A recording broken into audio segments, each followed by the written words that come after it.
विजया एकादशी व्रत कथा।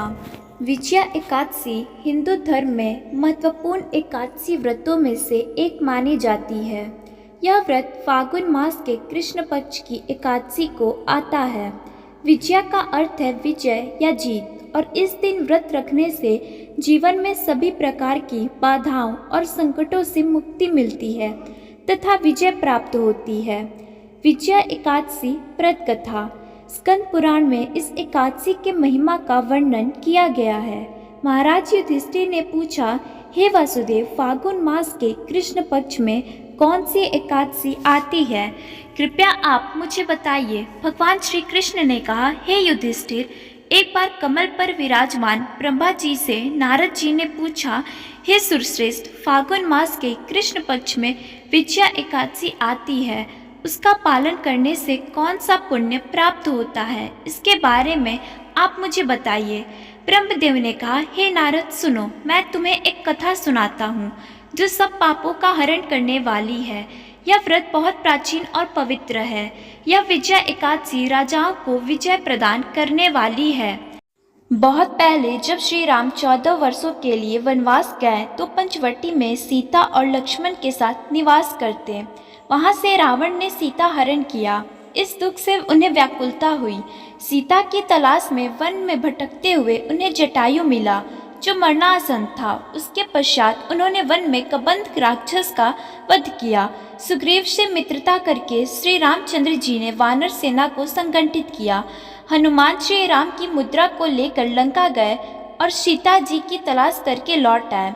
वहां से लौटते ही लंका कथन के पश्चात सुग्रीव से अनुमति लेकर राम जी ने लंका जाना निश्चित किया।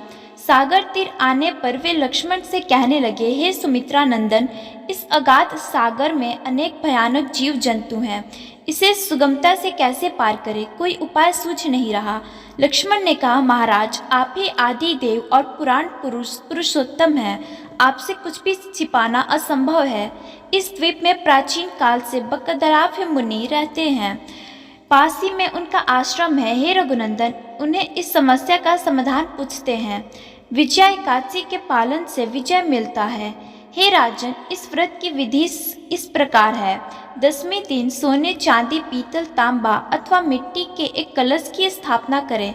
उसमें पानी भर के पत्ते डालें। उस पर भगवान नारायण की स्वर्णमय विग्रह की स्थापना करें। एकादशी के दिन प्रातः काल उठकर स्नान करें।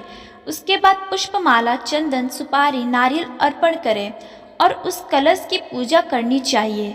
दिन भर कलश के सामने बैठकर कथा करनी चाहिए। साथ ही जागरण भी करें। घी का दीपक जलाने से व्रत की अखंड सिद्धि प्राप्त होती है। उसके पश्चात द्वादशी के दिन नदी या तालाब के किनारे उस कलश की विधिवत पूजा करके वह कलश ब्राह्मण को दान करना चाहिए। महाराज, कलश के साथ और भी बड़े बड़े दान करने चाहिए। हे श्री राम, आप इस व्रत का पालन कीजिए, इससे आपको विजय प्राप्त होगी। ब्रह्मा जी कहने लगे, हे नारद मुनि, वर्य के कहने अनुसार प्रभु श्री रामचंद्र ने विजया एकादशी का व्रत किया। उस व्रत के प्रभाव से राम जी की विजय हुई। हे पुत्र, इस व्रत के प्रभाव से मनुष्य को इस जीवन में विजय प्राप्त होती है और अक्षय परलोक प्राप्त होता है। भगवान श्री कृष्ण ने कहा, इस एकादशी का पालन करना चाहिए। इसका महात्म्य सुनने से वाजपेयी यज्ञ का फल मिलता है।